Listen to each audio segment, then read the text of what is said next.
10 में से 7 खवातीन प्रेगनेंसी में नौजिया या वॉमिटिंग महसूस करती हैं और बसा औकात ये सिचुएशन इतनी सीवियर हो जाती है कि हॉस्पिटलाइजेशन की ज़रूरत पड़ती है, क्योंकि डिहाइड्रेशन की वजह से कॉम्प्लिकेशंस पैदा होने का चांस बढ़ जाता है।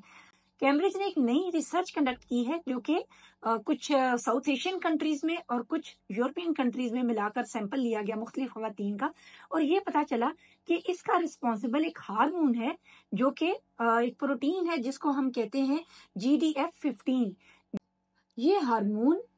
प्रेगनेंसी के दौरान फीटस पैदा करता है, और ऐसी खवातीन के जिसमें पहले से एक कम लेवल होता है इस हार्मोन का, जब फीटस की वजह से ये हार्मोन ज्यादा पैदा होने लगता है तो उनको वॉमिटिंग और नौजिया महसूस होता है। यानी वो खवातीन की जिनमें ऑलरेडी इस हार्मोन का हाई लेवल है वो बीमार नहीं होंगी, लेकिन जिन खवातीन में जो उनकी अपनी ब्लड स्ट्रीम है उसमें इस हार्मोन का लेवल GDF15 का लेवल कम है, उनके बीमार होने के चांस, नौजिया और वॉमिटिंग होने के चांस ज्यादा हैं, क्योंकि फीटस ने अब ये हार्मोन ज्यादा पैदा करना शुरू कर दिया होता है। दोनों चीजें होंगी, नंबर 1 लेवल ऑफ हार्मोन और नंबर 2 मदर की सेंसिटिविटी टू दी हार्मोन, जो कि सब्जेक्टिवली सब खवातीन की डिफरेंट हुआ करती है। तो ये ग्राउंड ब्रेकिंग रिसर्च थी। खवातीन के लिए रिसर्च जरा कम ही कंडक्ट की जाती हैं, और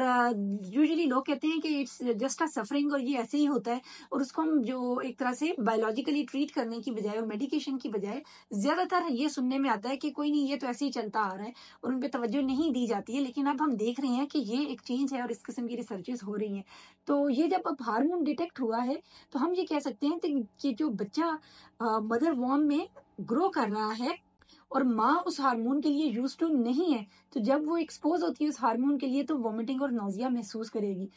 इस रिसर्च के नतीजे में रिसर्चर्स इस कंक्लूजन तक पहुंचे हैं कि अगर मदर्स को प्रायरली बिफोर प्रेगनेंसी एक्सपोज कर दिया जाए इस हार्मोन से तो उनके अंदर ये चांस नौजिया और वॉमिटिंग होने का चांस कम हो जाता है।